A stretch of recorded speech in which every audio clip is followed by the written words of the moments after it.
ล่าสุดนะครับมีข่าวรายงานออกมาว่าทางอเล็กซิสแม็กอารันลิสเตอร์นั้นอยากจะออกจากสโมสรไบรตันในช่วงซัมเมอร์นี้นะครับเผลอๆอาจจะออกเร็วกว่านี้ก็เป็นไปได้นะครับอาจจะออกก่อนเดือนกรกฎาคมหรือเดือนสิงหาคมเพื่อที่จะย้ายไปสโมสรใหม่นะครับทั้งนี้นะครับก็มี2สโมสรที่สนใจในตัวแม็กอารันลิสเตอร์ก็คือ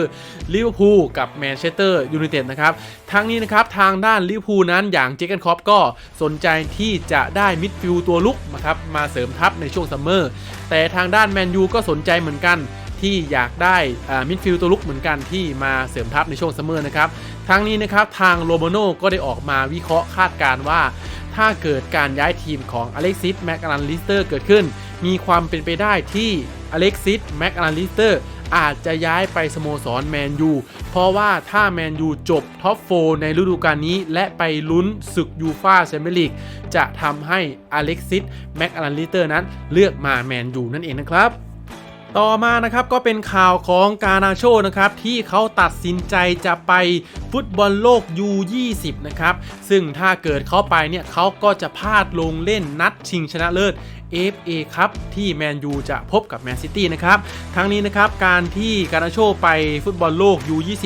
ก็เป็นการขัดคำสั่งหรือขัดกฎของสโมสรแมนยูนะครับที่แมนยูนั้นเขาไม่อยากให้กานาโชไปแต่กานาโชเลือกที่จะไปนั่นเองครับต่อมานะครับก็เป็นข่าวของไลอันกราเวนเบิร์ดนะครับที่จะปฏิเสธทุกทีมเพื่อที่จะมาแมนยูนะครับเพราะว่าเขาอยากกลับมาร่วมงานกับเอริกเทนฮากนะครับคือทั้ง2คนนี้นะครับเคยร่วมงานกันในสมัยตอนอยู่อาแจกนะครับระหว่างไลอันกราเวนเบิร์ดกับเอริกเทนฮากทั้งนี้นะครับไลอันกราเวนเบิร์ดก็มีทีมอย่างลิเวอร์พูลท็อตแนมฮอตสเปอร์แล้วก็เชลซีนั้นให้ความสนใจนะแล้วก็นิวคาสเซิลอีกด้วยนะครับถ้าเกิดว่าเป็นไปได้นะครับเด็กคนนี้ก็อยากจะย้ายมาร่วมงานกับเจ้านายเก่าของเขาเหมือนเดิมนะครับมารอดูต่อไปว่าในซัมเมอร์นี้เขาจะย้ายไปทีมไหนนะครับต่อมานะครับก็เป็นข่าวของบรูโน่เฟอร์นันเดสนะครับที่ได้รับอาการบาดเจ็บข้อเท้าในครึ่งแรกที่เขาพบกับไบรตันนะครับทั้งนี้นะครับทางด้านสตาฟโค้ชก็ต้องการที่จะเปลี่ยนตัวบรูโน่เฟอร์นันเดสออกในครึ่งแรกแต่บรูโน่นั้นเขาไม่ยอมครับเขาขอกัดฟันสู้ต่อไปผลที่ออกมาก็เป็นแบบนี้แหละครับทำให้บรูโน่นั้นมีอาการบาดเจ็บแล้วก็เข้าเฝือกนะครับทั้งนี้นะครับก็ยังมีข่าวรายงานเพิ่มเติมอีกว่าถ้าเกิดบรูโน่อาการบาดเจ็บอาจจะมีไอแซคฮาเซนอาเลือนนะครับชื่อเด็กคนนี้นะครับชื่ออ่านยากเนาะซึ่งเด็กคนนี้เป็นชาวนอร์เวย์นะครับแล้วก็เป็นเด็กอะคาเดมี่ที่ชอบเล่นตำแหน่งตัวรุกมิดฟิลด์ตัวรุกนะครับแล้วก็ชอบเล่นเรียนแบบบรูโน่เฟอร์นันเดสนะครับซึ่งเด็กคนนี้ก็มี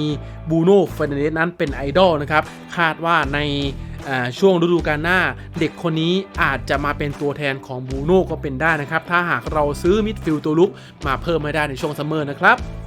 ต่อมานะครับก็เป็นข่าวของแฮร์รี่เคนนะครับที่ทางแมนยูนั้นมองว่าแฮร์รี่เคนคือผู้ทำประตูในอุดมคติของเอริกเทนฮากเพราะแฮร์รี่เคนนั้นมีเปอร์เซ็นต์การทำประตูที่สูงที่สุดในพรีเมียร์ลีกนะครับทางนี้นะครับถ้าเกิดว่าแฮร์รี่เคนมาแมนยูเอริกเทนฮากก็จะพร้อมมอบเสื้อหมายเลข 9ให้เขานะครับแล้วก็ยังมีข่าวเพิ่มเติมอีกว่าทางอิตาเลวีนะครับก็พร้อมที่จะทำทุกอย่างเพื่อไม่ให้แฮร์รี่เคนนั้นมาอยู่สโมสรแมนยูนะครับหมายถึงว่าเขาจะรั้งแฮร์รี่เคนไว้อยู่สโมสรสเปอร์ต่อไปนะครับไม่อยากขายให้แมนยูอะไรประมาณนี้นะแม้ว่าขายก็จะไม่ขายให้สโมสรใดในพรีเมียร์ลีกก็จะพยายามขายให้ต่างลีกนะครับขายให้สโมสรอื่นที่ไม่ได้อยู่ในพรีเมียร์ลีกนั่นเองนะครับเลวีก็เลวเหมือนกันนะเนี่ย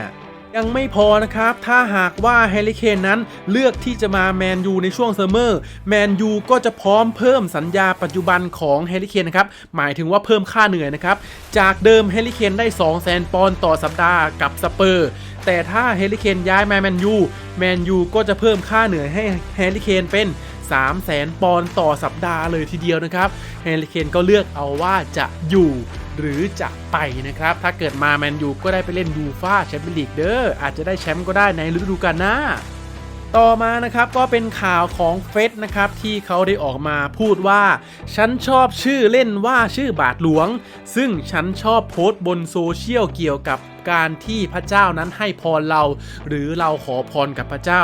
ทั้งนี้นะครับเฟสก็บอกว่ามันมีคนบางคนที่มาคอมเมนต์แล้วก็ตั้งฉายาให้เขาว่าเขาเป็นบาทหลวงเฟสซึ่งเขาก็ชอบฉายานี้มากนะครับเรียกเขาว่าบาทหลวงเฟสนะครับ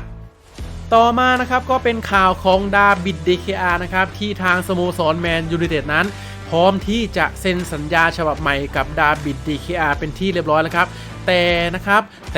แต่ว่าถ้าเกิดเซ็นสัญญาดาวิด DKR ก็ยังเหมือนเดิมนะครับทางแมนยูก็ยังจะหามือประตูคนใหม่มาเพิ่มเหมือนเดิมนะครับซึ่งตอนนี้ทางแมนยูนั้นก็มองไปที่ดาวิด ดาย่านะครับมือประตูของทีมเบนฟอร์ดนะครับที่มีค่าตัวอยู่ที่40 ล้านปอนด์นะครับเพราะว่าถ้าเกิดว่าไม่เอาดาวิด ดาย่ามา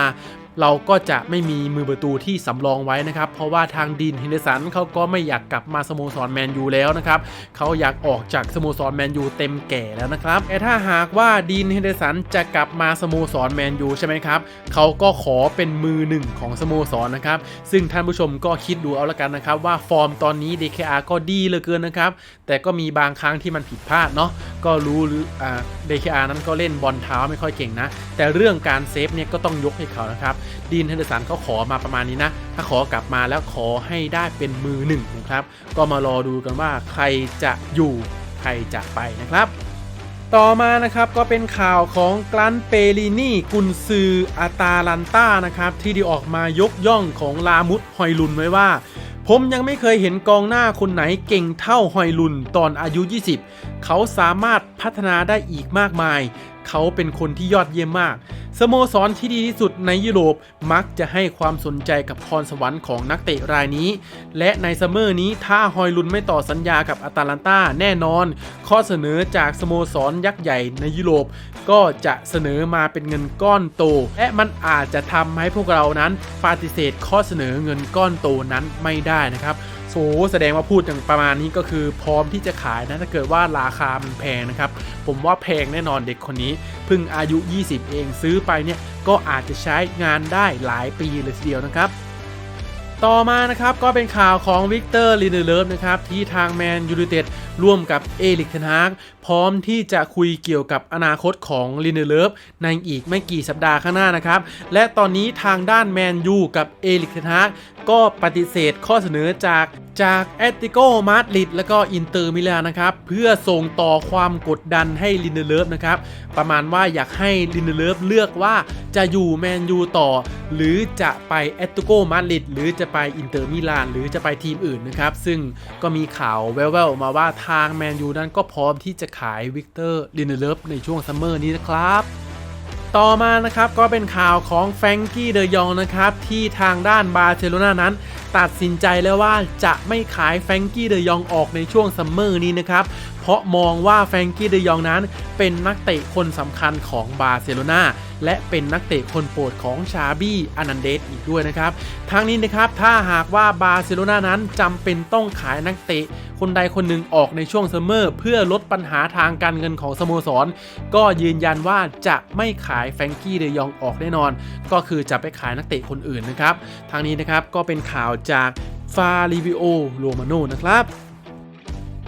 ล่าสุดนะครับมีข่าวรายงานออกมาว่าทางด้านกุนซืออย่างเป๊ป กัวร์ดิโอล่านะครับพร้อมที่จะขัดขวางทุกทีมนะครับเพื่อที่จะแย่งชิงคิมมินแจนะครับประการหลังของทีมนาโปลีนะครับซึ่งตอนนี้ก็มีทีมอย่างแมนยูไนเต็ดท็อตแนม ฮอตสเปอร์ นิวคาสเซิล ลิเวอร์พูลก็ให้ความสนใจนักเตะกองหลังรายนี้อีกด้วยนะครับซึ่งนักเตะกองหลังรายนี้นะครับก็มีค่าฉีกสัญญาอยู่ที่40 ล้านปอนด์นะครับก็มีความเป็นไปได้สูงนะที่เป๊ปจะได้ไปครอบครองนะครับเพราะว่าก็ทุกคนก็ดูนะครับว่าแมนซิตี้นั้นมาแรงขนาดไหนในช่วงนี้นะครับใครก็เอาเขาไม่อยู่แล้วครับผมว่าถ้าไม่มีอะไรผิดพลาดนะแมนซิตี้อาจจะได้แชมป์ยูฟ่าแชมเปี้ยนลีกก็ได้ครับผมว่านะต่อมานะครับก็เป็นข่าวของเบนจามิน เซโก้นะครับที่คาดว่าจะย้ายออกจากทีมไลป์ซิกในช่วงซัมเมอร์นี้แน่นอนนะครับทั้งนี้นะครับเด็กคนนี้ก็มีทีมอย่างแมนยูไนเต็ดและนิวคาสเซิลนั้นให้ความสนใจนะครับและก็ยังไม่พอนะครับทางด้านเอริก เทนฮากก็พร้อมที่จะเซ็นสัญญากับนักเตะคนนี้ก็เป็นได้ถ้าหากว่าไม่ได้ตัวแฮร์รี่ เคนมาร่วมทัพในช่วงซัมเมอร์แล้วก็ไม่ได้ตัวโอเซมเฮมมาร่วมทัพในช่วงซัมเมอร์เด็กคนนี้นะครับเบนจามิน เซโก้อาจจะเป็นตัวเลือกตัวสุดท้ายให้กับเอริก เทนฮากก็เป็นไปได้นะครับ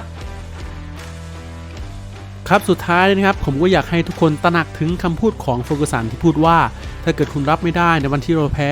คุณก็อย่ามาเชียร์เราในวันที่ชนะเลยนะครับดังนั้นผมอยากให้พวกเรานะครับเหล่าสาวกปีศาจแดงทุกท่านนะครับร่วมแรงร่วมใจกันเชียร์ไม่ว่าจะแพ้ไม่ว่าจะชนะเราก็จะเชียร์ปีศาจแดงไปด้วยกันนะครับเพราะเราคือสาวกปีศาจแดงนะครับอย่าลืมกดไลค์กดแชร์กด Subscribe เพื่อเป็นกำลังใจให้ผมทำคลิปต่อไปด้วยเด้อ